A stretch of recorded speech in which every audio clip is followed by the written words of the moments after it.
pagi untuk kita semua. Selamat pagi. Terima kasih karena sudah hadir dalam ruangan ini bersama saya untuk saya melakukan presentasi tentang komunitas belajar, di mana kegiatan ini merupakan kegiatan observasi kinerja kepala sekolah. Dan indikator yang saya pilih itu adalah aktivasi kegiatan komunitas belajar yang ada di dalam kita punya sekolah. Dari indikator ini ada dua upaya, ada dua perilaku yang harus dinilai oleh pengawas. Yang pertama itu kepala sekolah menyampaikan informasi yang tepat dan relevan tentang komunitas belajar yang ada di sekolah. Yang kedua, kepala sekolah melibatkan, apakah di dalam presentasi itu kepala sekolah melibatkan peserta audiens, berarti bapak ibu mereka selama presentasi berlangsung. Jadi di dalam presentasi itu apakah audiens itu terlibat aktif atau tidak. Jadi hanya ada dua perilaku itu yang dinilai oleh pengawas. Maka hari ini saya melakukan presentasi tentang mengenal komunitas belajar, di mana saya menjelaskan konsep apa itu komunitas belajar dan bagaimana pengimplementasinya dalam lingkungan sekolah. Baik, tidak memperpanjang kata, saya langsung pada intinya, yaitu mengenal apa itu komunitas belajar. Dari komunitas belajar kita sudah mengetahui sejak tahun lalu. Gaungnya sudah dari tahun kemarin, dan waktu itu kita sudah bentuk komunitasnya. Bapak Ibu pasti tahu, kalau Pak Mus baru masuk sehingga Pak Mus belum tahu. Tetapi kita yang lain pasti sudah tahu apa itu komunitas belajar. Ada yang tahu komunitas belajar itu apa? Kita sama-sama lihat di depan. Komunitas belajar itu adalah sekelompok GTK, berarti guru dan tenaga kependidikan. Bukan hanya guru saja, tetapi tenaga kependidikan. Dalam hal ini penjaga sekolah, operator, atau tenaga pustakawan dan sebagainya, yang termasuk dalam tenaga pendidikan, mereka juga termasuk dalam komunitas belajar. Jadi sekelompok guru dan tenaga pendidikan yang belajar bersama, berkolaborasi, berarti bekerja sama secara terjadwal dan berkelanjutan, dengan tujuan yang jelas serta terukur untuk meningkatkan kualitas pembelajaran sehingga berdampak pada hasil belajar peserta didik atau murid. Dan komunitas belajar ini kita sudah bentuk. Siapa yang masih ingat kita punya nama komunitas belajar? Mana masih ingat nama komunitas belajarnya kita? Imaginier itu. Imaginier. Imaginier ini merupakan anonim dari iklim sekolah indah dan tepuk tangan dulu. Iklim sekolah yang indah dan bermartabat. Artinya bahwa iklim yang kita bangun itu bisa dalam hal dari dalam maupun dari luar, sehingga membangun karakter anak itu sesuai dengan profil belajar Pancasila. Baik, dari kelompoknya kita itu sudah dibentuk sesuai dengan SK kepala sekolah dan diketuai oleh Ibu Manis. Tetapi belum terjadwal dengan baik. Di sini berkolaborasi secara terjadwal. Jadi semoga hari ini dapat pencerahan, maka kita bisa melakukan program. Kita jadwalkan program itu dengan baik sehingga komunitas belajar yang ada di sekolah ini kita bisa lanjutkan lagi. Baik, dari ini tujuan dari komunitas belajar dalam sekolah itu apa? Tujuannya? Ya, tujuannya itu adalah untuk meningkatkan kompetensi guru dan tenaga kependidikan. Jadi kita berdiskusi itu bukan tentang uang gaji ataukah dalam hal yang di luar dari pendidikan, tidak. Tapi yang kita diskusikan, kita berkolaborasi adalah tentang pendidikan. Jadi dari ini kita membangun budaya positif yang berkelanjutan sehingga dampaknya itu adalah peningkatan hasil belajar peserta.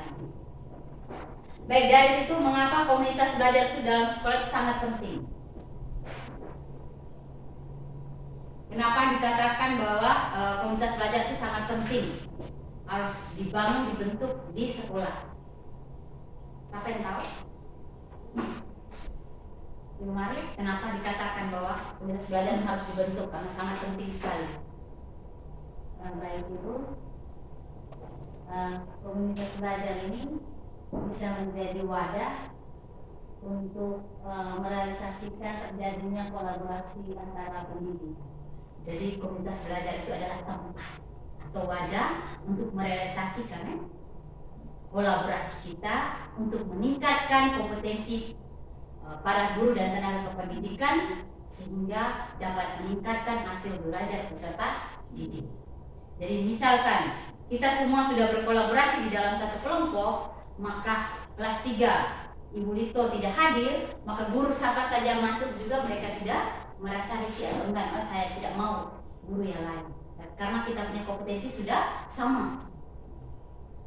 Jadi jangan sampai ada yang sudah maju tetapi ada yang masih di belakang. Jadi kita maju bersama-sama di dalam komunitas belajar ini sehingga kita punya kompetensi itu terukur dengan baik. Baik, dari situ kolaborasi antar guru dan tenaga pendidikan. Dari kolaborasi kita itu maka kita punya intelektual atau kompetensi kualitas ini sudah meningkat secara bersama-sama. Setelah itu hasilnya adalah pembelajaran berkualitas dan hasil belajar juga ikut meningkat. Baik, dari ini apa yang menjadi acuan dalam mengelola komunitas belajar? Ada 3 nih. Ini menurut Dufour 2020 bahwa ada 3 ide besar pada pembelajaran acuan. Yang pertama itu fokus pada pembelajaran. Dulu masih dikenal dengan istilah teacher agency. Berarti pembelajar itu berpusat pada guru.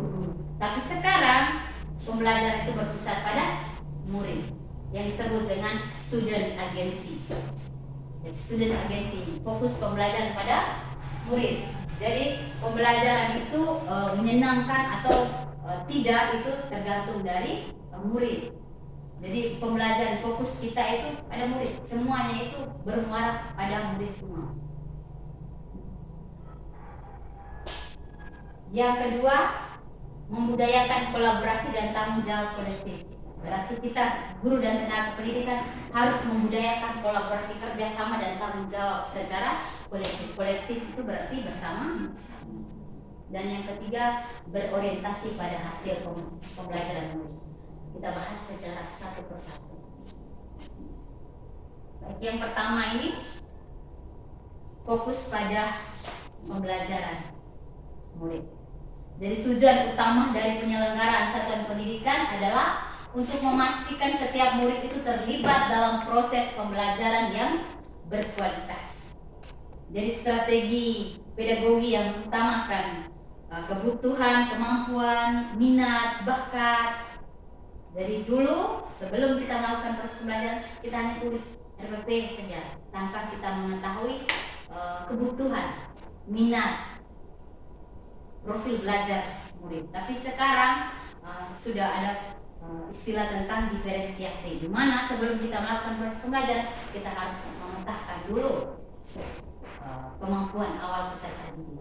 Apakah anak ini dia punya gaya belajarnya mana, minat belajarnya apa, seperti itu. Baik, ada 4 pertanyaan pemantik untuk kita,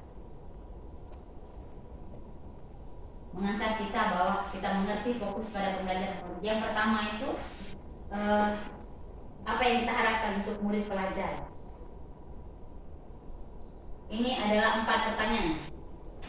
Pertanyaan kunci acuan pendidik supaya fokus pada pembelajaran peserta didik. Apa yang kita harapkan untuk murid pelajar?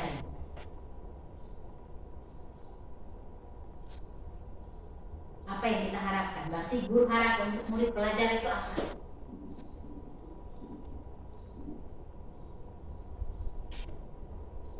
Kita mengharapkan mereka pelajari itu berarti pelajaran yang baik. Berarti dalam proses pembelajaran itu harus menyenangkan, harus menyenangkan. seperti yang kayak lalu sudah dilakukan observasi, kepala sekolah melakukan observasi, ada ice breaking-nya. Jadi tidak monoton saat proses pembelajaran itu, kita memandu proses pembelajaran itu sehingga peserta didik itu merasa senang, semangat. Apa yang kita harapkan untuk murid pelajari? Murid pelajari itu materi yang baik, materi proses pembelajaran yang menyenangkan. Selain itu apa lagi?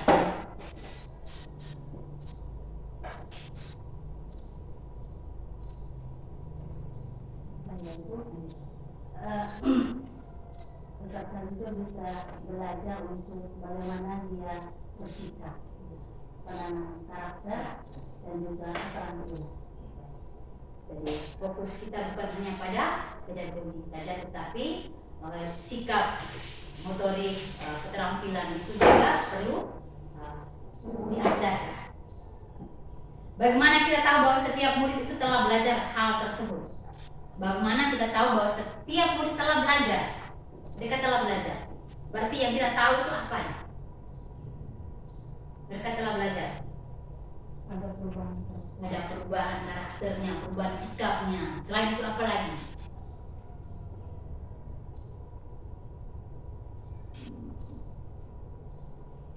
Dari apa? Dari minatnya mereka. Selain itu apa lagi? Kita lihat dari hasil belajar, Ya, hasil asesmennya, hasil evaluasinya. Bagaimana respon kita jika ada murid yang tidak belajar? Terus menuntun. Ya, terus menuntun. Selain terus menuntun, apa lagi? melakukan pendampingan khusus, Yang melakukan pendampingan khusus, entah itu dengan coaching, ya coaching, mencari tahu ya, penyebabnya. ya, penyebabnya apa, coaching, atau juga menerapkan segitiga restitusi. Bagaimana kita akan memperkaya pembelajaran untuk murid yang sudah mahir? Yang sudah mahir, bagaimana kita memperkaya pembelajaran lagi?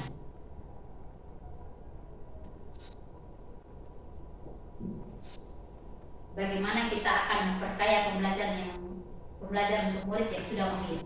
Mereka yang sudah mahir, bagaimana caranya kita memperkaya lagi? Mahir? Kita membuat pengayaan. Perbaikan pengayaan. Selain perbaikan pengayaan, apa lagi?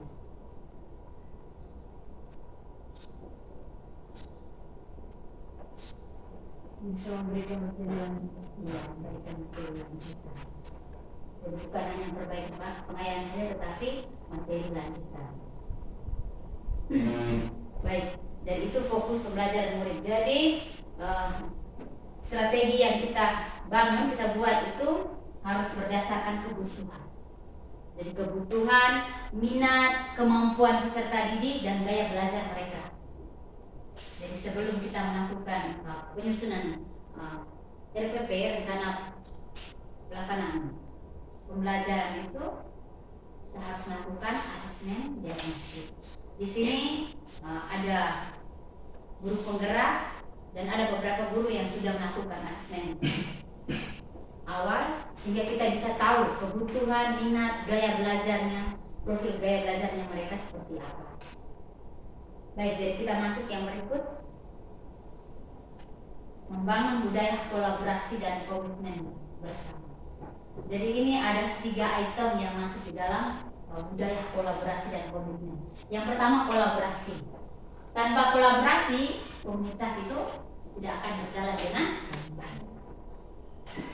Jadi kalau satu orang dari kita semua ini, kalau kita sudah bekerja sama, kita membangun satu komitmen yang baik, maka wadah yang kita sebut tadi, Imagineer tadi, tempat komunitas kita tentang Imagineer tadi, itu dapat berjalan dengan baik apabila kita bekerja sama, kita kompak, sehingga suasana belajar bersama itu ada rasa saling ketergantungan satu sama lain. Ada kesadaran bahwa proses pembelajaran dan keberhasilan murid itu merupakan tanggung jawab kita semua, tanggung jawab kita bersama. Kalau suasana belajar bersama tadi itu sudah dibangun dengan baik, maka muncullah komitmen kita. Jadi kita sudah tentukan waktunya. Setiap hari Kamis 2 minggu sekali. Jadi komunitas belajar ini punya waktu 1 atau 2 jam di mana dapat berkolaborasi, berdiskusi bersama untuk menentukan ada persoalan atau permasalahan yang dihadapi oleh Bapak Ibu guru, maka wadah ini menjadi tempat kita berdiskusi bersama. Yang berikut berorientasi pada hasil belajar murid. Jadi untuk komunitas belajar yang paling pertama itu berorientasi pada hasil belajar murid, itu kita berawal dari refleksi awal. Refleksi. Setiap kita refleksikan. Selama ini saya ajar itu bagaimana? Apakah murid itu sudah bisa dari 13 anak itu, apakah sudah semuanya itu sudah berhasil atau belum? Sudah mencapai kriteria ketuntasan tujuan pembelajaran atau belum? Dan kita berangkat dari refleksi awal kita. Dari refleksi ini supaya kita mengetahui persoalan apa yang muncul. Setelah itu kita melakukan perencanaan. Kita merencanakan. Berarti dia punya masalahnya seperti ini, saya rencanakan supaya masalah yang ini tidak boleh terjadi lagi. Maka kita bikin rencana. Seperti tadi saya gambarkan bahwa refleksi awal kita melakukan pemetaan. Dari pemetaan kita lakukan perencanaan. Kita masukkan ke dalam rencana. Berarti RTP kita. Setelah itu kita implementasikan, kita ajarkan. Kita ajarkan, setelah itu kita lihat kembali, kita evaluasi. Apakah dalam proses pembelajaran itu sesuai dengan apa yang saya rencanakan atau tidak. Dan setelah itu, ini siklus belajar ini terus menerus. Jadi kalau sudah sampai evaluasi, kita kembali lagi ke refleksi. Jadi setiap refleksi itu bisa dari kita dan juga dari peserta didik. Jadi biasanya selama ini mungkin kita belum melakukan refleksi, ayo di dalam proses pembelajaran sebelum atau sesudah proses pembelajaran bisa ditanyakan bagaimana perasaan selama proses pembelajaran tadi. Apakah ibu atau pak mengajar terlalu cepat, atau materi mana yang di bagian mana yang kalian belum paham? Itu merupakan salah satu refleksi.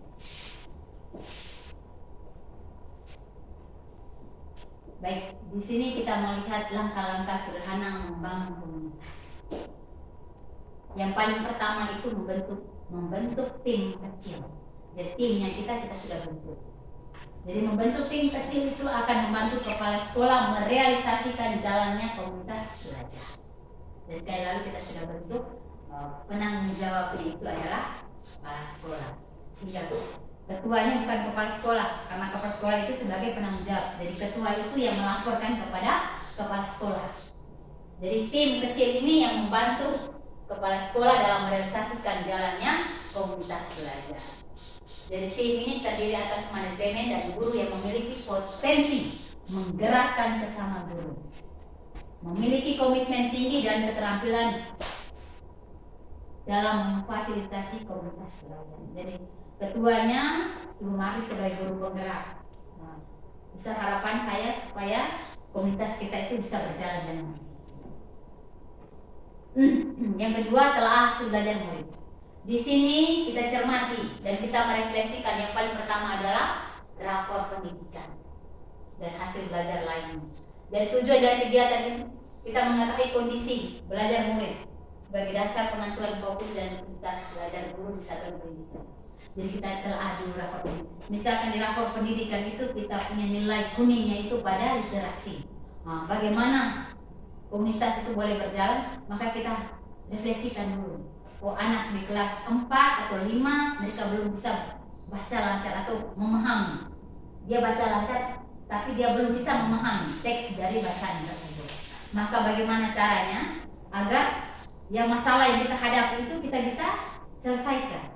Maka kita bisa undang narasumber atau siapa saja dulu di sini yang bisa melakukan kegiatan literasi ataukah meningkatkan kompetensi guru sehingga yang masalah yang kita hadapi tadi literasi itu bisa terjawab.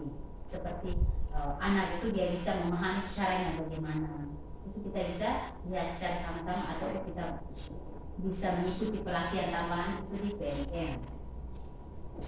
Baik, yang berikut langkah-langkah yang berikut melakukan sosialisasi dan penguatan tentang pentingnya komunitas belajar kepada seluruh warga sekolah, membuat komitmen bersama dan menyepakati tata nilai.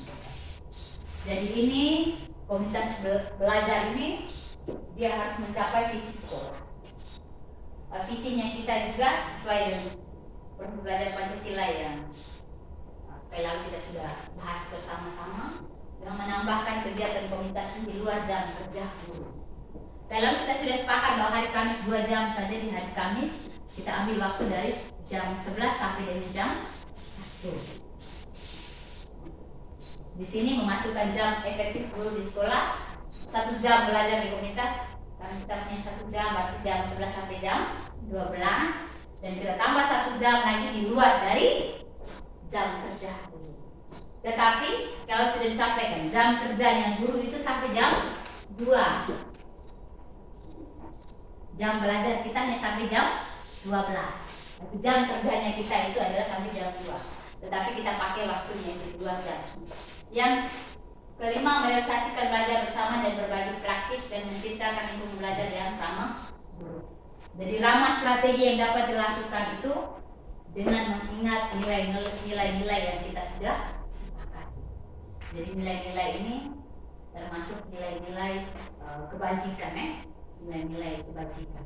Dan ini sudah kita ketahui bersama dari beberapa bulan yang lalu saat kami melakukan diseminasi tentang nilai-nilai budaya positif dan nilai-nilai kebajikan. Ini nilai-nilai universal. Baik, di sini kita lihat tahapan. Tahapan membangun komunitas belajar dalam sekolah. Ada 5 tahap. Yang pertama itu kita bentuk tim kecil. Kita sudah bentuk. Kita punya tim sudah ada. Dan ketua itu omongnya sedikit tapi kerjanya banyak. Yang kedua, telah adakah hasil belajar murid? Seperti tadi, telah ada atau nilai rapornya, kenapa anak mereka ini nilai agamanya menurun. Di situ kita diskusi kenapa nilainya menurun. Kita cari permasalahannya sama-sama. Gurunya mungkin masuknya kurang, atau matematika anak-anak lebih senangnya mereka bermain. Maka masalah itu muncul, kita bisa cari diskusikan bersama-sama mencari jalan keluarnya. Yang ketiga, melakukan sosialisasi tadi. Yang keempat, telah ada hasil belajar murid, dan yang terakhir merealisasikan belajar bersama dan berbagi praktik baik. Di sini ada 2 guru penggerak. Kita bisa minta untuk berbagi praktik baik, misalkan penyusunan RPP berdiferensiasi, atau kita bisa minta ibu atau pak bisa mengajar kita semua melihat bagaimana cara melakukan proses pembelajaran yang berdiferensiasi itu seperti apa. Itu juga kita bisa sama-sama bisa ketahui itu dalam komunitas belajar. Di sini siklusnya tadi, siklus awal, refleksi awal tadi, berdiskusi mengenai nilai-nilai, analisis hasil belajar murid bersumber dan dari data murid. Jadi ini data itu kita ambil dari guru kelas maupun guru mata pelajaran. Yang berikut perencanaan, kita merencanakan. Di sini kita mereview ulang lagi perencanaan pembelajaran. Yang pertama, apakah hal ini kita ingin murid capai itu, apakah di dalam RPP itu sudah ada atau belum? Jadi 4 pertanyaan kunci yang tadi itu seperti ini. Bagaimana kita mengetahui bahwa murid sudah mencapai hal dari proses ini kita masukkan di dalam RPP. Jadi yang terakhir itu tujuan pembelajaran itu apakah tercapai hari itu atau tidak. Jadi dalam proses pembelajaran hari itu kita harus mengantarkan anak untuk mencapai tujuan pembelajaran. Kalau anak-anak itu belum capai tujuan pembelajaran, maka kita melakukan perbaikan pembelajaran. Yang ketiga, implementasi. Setelah kolaborasi dalam perencanaan pelajaran, guru mempraktekkan pembelajaran tersebut di kelasnya masing-masing. Jadi kalau sebelum kita mempraktekkan, kita bisa minta Ibu Maris, kan Ibu Maris guru penggerak, maka kita minta Ibu Maris mengajar menggunakan FP berdiferensiasi, kita lihat dulu. Setelah itu kita refleksikan sama-sama, kita mengevaluasi selama proses belajar itu mana yang Ibu Maris buat itu, apakah selama ini kita buat atau tidak, yang menonjol, yang baiknya yang mana, yang kurangnya gimana. Nah itu kita refleksikan, kita evaluasi secara bersama-sama. Oke, jadi hanya itu saja tentang komunitas belajar. Baik, rekan-rekan guru semua, jadi ini merupakan presentasi saya dengan menutup closing statement tentang membangun komunitas belajar itu yang efektif dan menyenangkan, itu merupakan tanggung jawab kita bersama. Maka dari itu mari kita berkolaborasi sehingga kita bisa memajukan komunitas belajar di SDK Hatta-Watu. Sekian dan terima kasih. Setelah presentasi tadi ada yang mau bertanya? Ada pertanyaan? Bisa disampaikan, bisa ditanyakan. Ibu Maris? Tidak ada? Tidak ada. Luis? Tidak ada pertanyaan itu. Tidak ada pertanyaan. Mungkin saya mau sampaikan terima kasih sekaligus apresiasi untuk Ibu dan apapun yang selama ini bagian jelas untuk kami dari penjelasan Ibu, sehingga dari sini untuk kedepannya setiap guru kami akan selalu berkolaborasi dengan pimpinan serta teman-teman lain, juga bagaimana mengatur khusus penempatan kelas agar semuanya berpusat pada manfaatnya. Terima kasih Ibu Is. Kita tepuk tangan dulu. Kita berdiri ice breaking dulu. Ibu Maris kita panggil kita ice breaking. Tepuk satu. Oke, kita berdiri. Tepuk satu. Ke kiri ya. Ke kiri dulu baru. Tepuk satu seperti ini. Tepuk satu. Tepuk dua. Nah, baru kiri ke kanan ya. Nah, tepuk satu. Tepuk dua. Tepuk tiga. Kiri kanan kanan. Tepuk keempat dua. Tepuk lima dua dua tiga dua. Oke, sekarang ulang lagi. Tepuk satu. Tepuk dua. Tepuk tiga.